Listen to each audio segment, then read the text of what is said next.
Je laisse la parole à Michel et à Jacopo. Merci beaucoup Isabelle, je remercie beaucoup Isabelle Ribado pour tout le boulot qu'elle a fait, vraiment, et puis son attention aussi à nos demandes et sa compréhension. C'était pas tellement facile, je pense, pour elle, mais vraiment je la remercie. Donc, c'est bien, il n'y a pas trop de monde, on est presque en famille, donc ça sera beaucoup plus simple pour parler. Alors, voilà. Bon, présenter Théo Hernandez, c'est tellement vaste disons, comme œuvre et comme personne et comme artiste. Donc, je ne vais pas trop m'étendre, on va plutôt regarder le film. Alors, au début, il y aura la voix de Théo.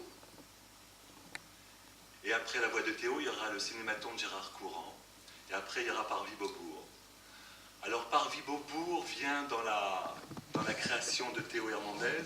En plus, j'ai toujours du mal à dire si c'est un film ou une œuvre plastique, une cinématographie plastique.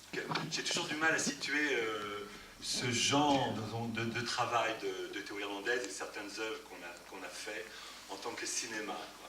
Mais bon, il y a tous les ustensiles pour faire un film, donc caméra et pellicule et lumière.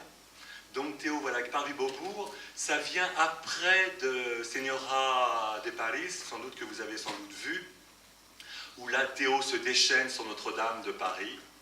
Il a détruit, il a reconstruit, il a reforme. Donc il est presque je dirais presque en travail de sculpteur avec sa caméra. Il est en pleine possession de son médium, et il est possédé aussi par son médium, je pense. Et on va le voir, là, en parlant de possession, on va le voir là dans ce film, où vraiment, la possession, elle est, à la fin du film, on va voir la transe, quoi, vraiment une transe. Donc Théo Hernandez, ces années 80, là, vraiment, où il se déchaîne, disons, où il saute plein d'étapes, où il plonge dans le vide, comme il le dit, dans ce joli petit livre qu'on avait fait un hommage à Beaubourg, je ne me rappelle plus en quelle année. Après sa mort, on avait fait un hommage à Beaubourg et on avait commencé à transcrire aussi ses écrits, parce qu'il a beaucoup écrit, il écrivait sur tout. Il a écrit des petits carnets, 27 petits carnets. Il écrivait sur les tickets de métro, sur les nappes, sur le papier cul, même j'ai trouvé des écrits sur le papier cul. Et là, en ce moment, puis je voudrais remercier là quelqu'un qui est là, justement, le neveu de Théo Hernandez, Mauricio, un lien biologique, fasciné par le tonton, et Mauricio aussi il est fascinant. Il est en train de transcrire, il est en train de faire un travail, justement, on va essayer justement de publier, depuis le temps qu'on en parle, ces carnets, parce que c'est très très important, c'est magnifique, comment Théo parle de son travail, de ses intuitions, un discours, des mots poétiques, philosophiques, politiques, esthétiques, éthiques, c'est vraiment extraordinaire. Donc c'est pour ça que je ne veux pas trop en parler, parce qu'il a tellement dit des choses tellement magnifiques, mais quand même, j'ai pensé qu'après Nostra Signora de Paris, où là vraiment il est sculpteur, là, où vraiment il détruit, il remodèle Notre-Dame de Paris dans une sculpture de lumière, que là, à Parvis Beaubourg, dans ces années 1980-1981, il appelait ça la cour des miracles, il se passait tous les jours quelque chose d'extraordinaire devant ce parvis. Il y avait des danseurs, mais du monde entier, hein, la Chine, le Japon, l'Argentine, et on était fascinés par l'ambiance et cette atmosphère qu'il y avait d'énergie devant ce parvis. J'ai même des fois l'impression qu'il se passait plus de choses dehors qu'à l'intérieur. Mais il y a eu des très belles expositions au début aussi, bien sûr, à Beaubourg. Là, je fais attention parce qu'il y a des gens qui travaillent à Beaubourg. Mais vraiment, c'était extraordinaire. Et là, déjà, Théo avait déjà, je pense, avait carrément déjà son style entre les mains, avec sa petite caméra, qui lui a permis vraiment de dépasser toutes les limites, quoi. Vraiment, il plonge dans le vide, et je dirais même dans l'abîme, pour reconstruire à sa façon et remodeler justement son espace. Et c'est des œuvres vraiment existentielles. Et là, on va le voir dans Parvis Beaubourg. Et là, alors donc là, ce n'est plus du tout Notre-Dame de Paris, ce n'est plus un monument en pierre. Là, ce sont des corps vivants. Et comment Théo filme justement, et comment s'investit, il s'immerge dans cet espace avec tous ces corps. Et vous allez voir, c'est extraordinaire. Il n'y a plus de différence, disons. Là, alors, à bas toute théorie et toute analyse, parce que Théo est immergé dans cet espace, et il a tellement, et en même temps, tout tout le montage est fait directement à la caméra. Il avait une telle possession de ce médium qu'il faisait vraiment un avec son corps. Et c'est vraiment je dirais une synesthésie totale, quoi, de tous ses sens. Et c'est vraiment extraordinaire, vraiment. Alors donc, j'ai toujours du mal à dire que c'est du cinéma. J'ai du mal à dire que c'est de la peinture. Il fait beaucoup de références à des peintres dans ses écrits. Hein. Il fait une référence à Pollock, Picasso, comment Picasso reprend les Ménines de Velázquez et tout ça. Donc c'est pour ça, on est entre deux choses. Vraiment, on ne sait pas trop où le placer. Hein. Mais alors là, il défonce tout, il dévore l'espace, il bouffe l'espace, il filme avec son sang, comme il dit, avec sa chair, avec ses os, avec son sperme, avec sa merde. Il est vraiment immergé dans le présent, quoi, dans le présent, dans ce moment-là. Et à Parvis-Beaubourg, c'était extraordinaire. Maintenant, c'est un peu nettoyé, polissé, qu'on a bien dégagé, quoi. Mais c'était des moments vraiment extraordinaires. Et on va le voir dans le film. On va sentir l'ambiance et comment Théo arrive à créer justement une œuvre plastique, un film plastique.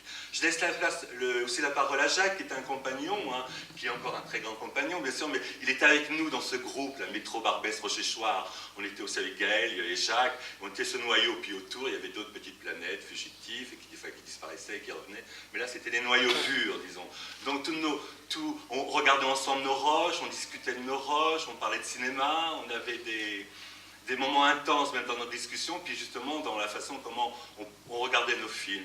Donc Jacques, je ne sais pas si tu veux dire quelque chose. Il faut dire aussi que Jacques a beaucoup travaillé avec Théo. Il a fait la bande-son de Señora de Paris, puis bien d'autres, je ne me rappelle plus lesquels, la Crime à Christie, je crois, non?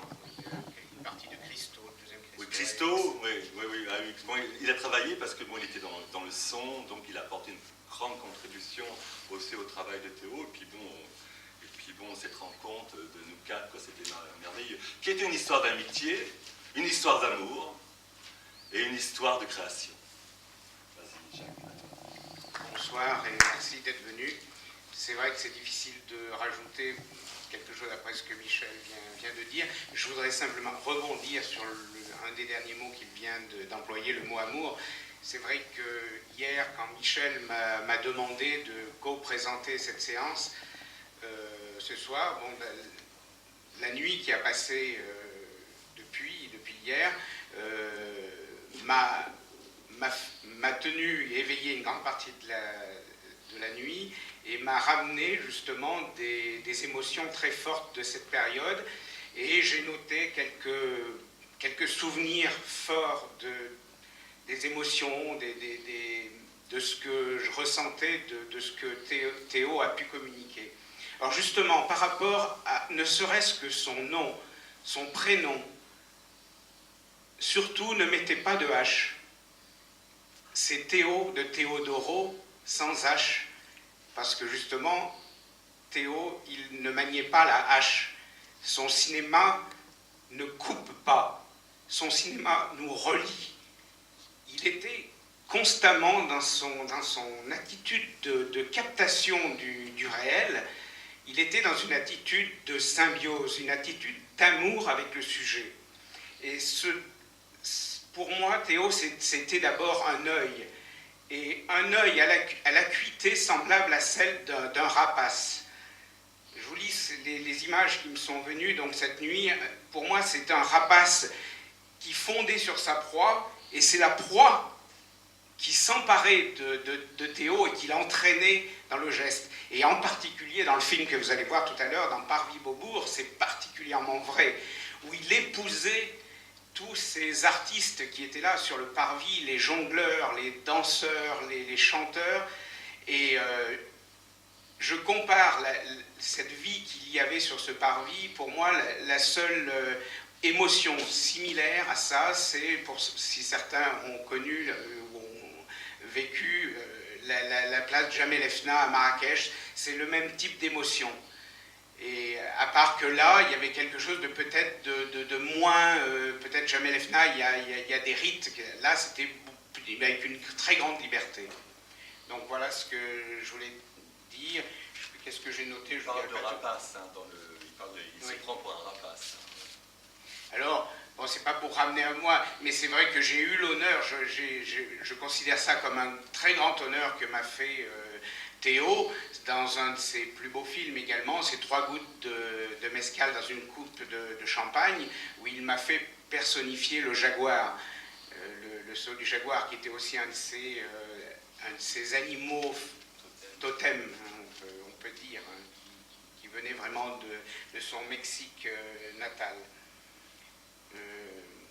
Je notais, oui, Théo danser avec le monde. Son geste continu, celui du danseur, celui du jongleur, du spectateur même, qui est également emporté dans ce magma d'images et de sons. Et c'est vrai que ce qui fait, pour moi, je vais terminer là-dessus, ce qui fait également la spécificité pour moi du travail de Théo, c'était sa très grande simplicité, son humilité face aux gens qu'il filmait.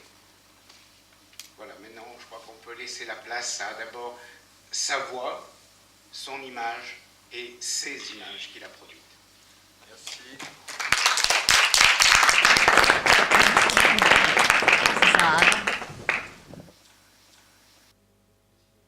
Pour revenir à Gaël